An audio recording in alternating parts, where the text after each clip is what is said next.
안녕하세요. 루장입니다. 지금 시장이 왜 이렇게 애매한지 정확히 알고 계십니까? 금리는 내려야 할 것 같은데 인플레이션은 다시 올라오고 있습니다. 그리고 그 중심에는요, 유가 폭등과 이란 전쟁이 있죠.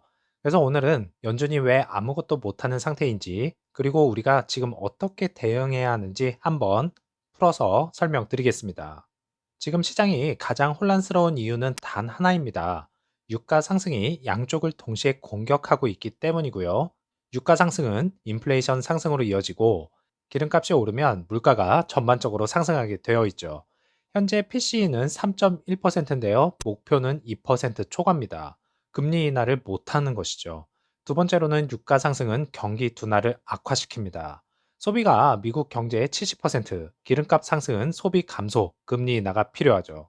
핵심은 연준 입장에서는 내리자니 위험하고 안 내리자니 더 위험한 상태입니다. 지금 이게 시장이 흔들리는 진짜 이유입니다.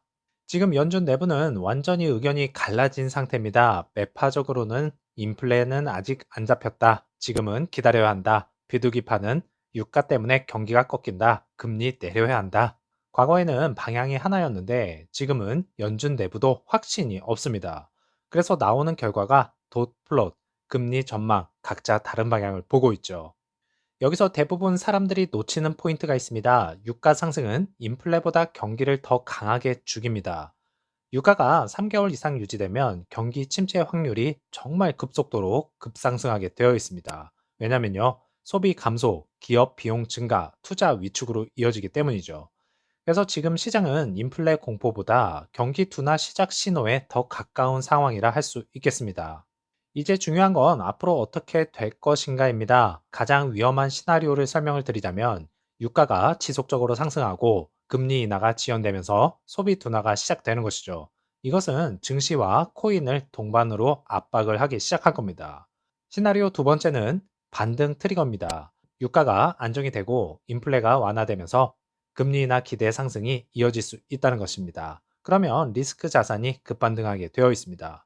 결국 시장은 유가 하나로 결정된다는 것입니다.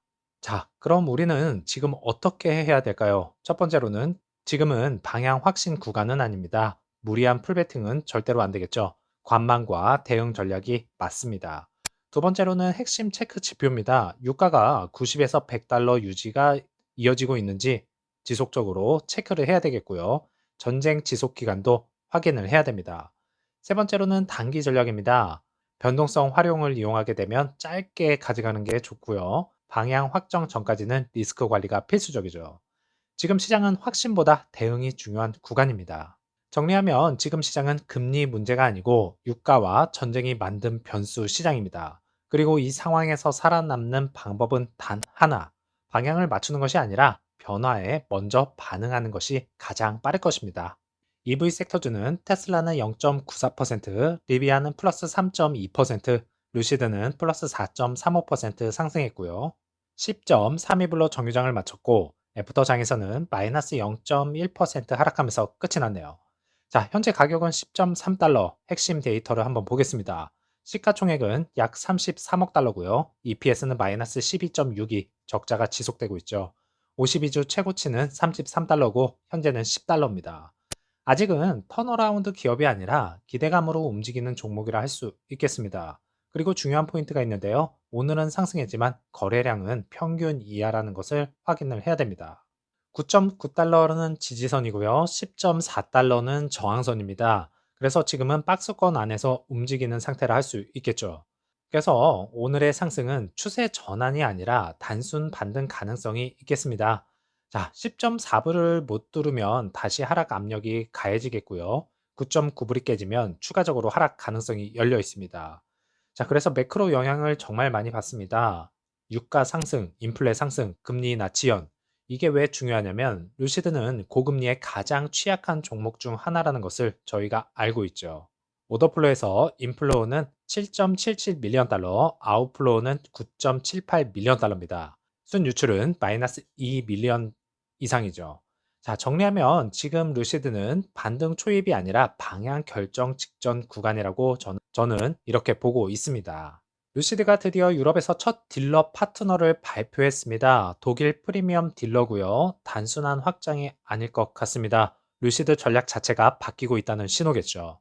여태까지 왜 유럽에서 안 팔렸습니까? 솔직히 말하면 루시드는 유럽에서 거의 실패에 가까웠습니다. 이유는요, 직판 모델의 한계고요. 매장 수가 너무나 부족했고 접근성이 낮았습니다. 또한 구매 경험이 제한되어 있었죠. 테슬라는 성공했지만 루시드는 브랜드 파워가 부족했습니다. 그리고 두 번째 이유는 가격 문제입니다. 고가 전략 유지와 보급형 모델은 없습니다. 유럽 소비자는 실용성을 중심으로 하고 있는 중입니다. 세 번째 이유는 서비스 인프라 부족도 포함이 될 것입니다. 서비스 센터가 부족하고요. 유지 보수가 불편하면서 이것은 EV 구매에서 치명적이라 할 수 있겠습니다. 핵심은 이겁니다. 차는 좋은데 살 이유는 부족했던 상황이라는 것입니다. 그래서 이번에 루시드는 완전히 다른 길을 선택합니다. 하이브리드 모델을 도입하면서 루시드는 브랜드와 가격 통제를 이어가고요. 딜러는 판매와 서비스를 이어갑니다. 자, 핵심 변화는 직접 다 하겠다가 아니라 잘하는 곳과 같이 하겠다로 바뀐 것입니다. 효과는요, 비용 절감, 판매 채널 확대, 서비스 접근성 증가. 이건 한마디로 속도를 위한 전략이라고 할 수 있겠죠. 이 파트너가 중요한 이유는 명확합니다. 독일 프리미엄 딜러 11개 거점 EV 전문 인프라를 보유하고 있습니다. 루시드는 이제 유럽에서 바로 팔 수 있는 구조를 확보하게 된 것이라고 할 수 있겠습니다. 자, 그러면 과연 이걸로 충분할까요? 딜러를 붙이면 판매가 바로 늘어날까요? 답은 아직 부족합니다. 추가적으로 필요한 세 가지가 있는데 가격 전략 변화입니다. 미드 사이즈 플랫폼이죠. 가격이 낮춰져야 하겠고요. 대중시장 진입이 필수적입니다. 두 번째로는 브랜드 인지도입니다. 유럽은 브랜드 싸움이죠. 테슬라, BMW, 벤츠. 루시드는 아직 낯선 브랜드로 인식되고 있다는 것이 가장 큰 문제입니다. 자, 그래서 결론은 딜러만으로는 부족하고 제품과 가격, 그리고 브랜드 삼박자가 정말 필요합니다. 자, 그래서 이것을 루시드가 이겨낼 방법은 첫 번째로 미드 사이즈 플랫폼을 출시하면서 가격은 낮추고요. 수요는 늘려야 됩니다. 게임 체인저가 돼야 되겠죠. 두 번째로는 딜러 네트워크 확대입니다. 독일에서 유럽 전 지역으로 빠른 확장을 가능하게 해야 됩니다. 세 번째로는 OTA와 소프트웨어 강화입니다. 경쟁력 차별화와 고객 경험을 개선시켜야 되겠습니다. 또한 프리미엄 포지셔닝을 유지해야 됩니다. 싸게 파는 브랜드가 아니라 가치 있는 브랜드로 인식을 시켜야 되는데 이게 가장 어렵습니다. 이것만 정리가 된다면 루시드의 미래는 정말 밝아질 것입니다. 결국 중요한 건 하나입니다. 단순히 차를 잘 만드는 회사를 넘어서요, 어떻게 팔 것인가를 고민하기 시작한 회사로 변하고 있습니다. 지금까지 유럽에서의 부진은 실패라기보다는 준비되지 않은 상태에서의 도전이었고요. 이번 전략 변화는 그 시행착오를 인정하고 더 현실적인 방향으로 나아가는 첫 걸음이라 할 수 있겠습니다. 물론 아직 갈 길은 멉니다. 하지만 중요한 건요, 방향이 바뀌고 있다는 것, 그리고 그 방향이 성장으로 이어질 수 있는 구조라는 점이겠죠. 그래서 루시드는 지금 조용히 하지만 확실하게 다음 단계를 준비하고 있습니다. 그리고 이런 변화는 항상 주가보다 먼저 시작됩니다. 지금의 결과가 아니라 변화가 시작되는 순간을 보는 구간이라고 할 수 있겠습니다. 힘내시는 오후 되시고요. 다음 영상에서 찾아뵙겠습니다. 감사합니다.